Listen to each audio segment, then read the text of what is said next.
Bien, nous en venons aux amendements à l'article 37. Nous avons d'abord un amendement 836, Madame Gott.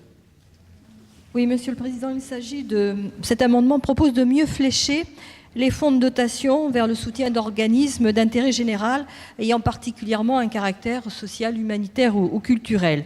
Pourquoi ? Pour plusieurs raisons. La première, c'est que les financements privés, on l'a vu notamment en observant le modèle américain, bénéficient en priorité aux établissements les plus attractifs et les plus richement dotés.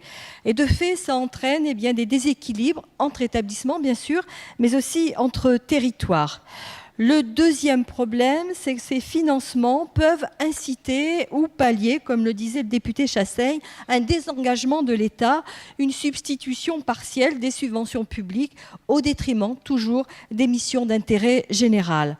Autre difficulté, ces établissements bénéficiaires peuvent être soumis à des pressions extérieures lourdes en matière de gouvernance et de choix d'investissement. Et je pense notamment à des établissements comme les hôpitaux et comme les laboratoires notamment.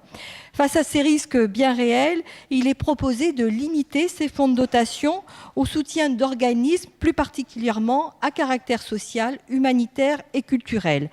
S'agissant d'ailleurs des universités, le décret du 7 avril 2008 a mis en place les fondations universitaires. Ces fondations permettent une diversification du financement et tout en permettant à ces établissements de garder un contrôle étroit sur la gestion et sur le financement de la fondation.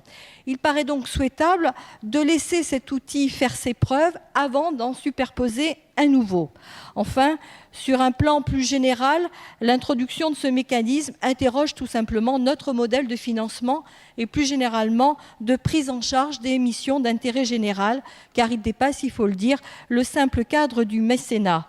Notre modèle repose sur un financement des institutions d'intérêt général par le biais des ressources fiscales, l'État et les collectivités arrêtant seuls ce qui relève du service public.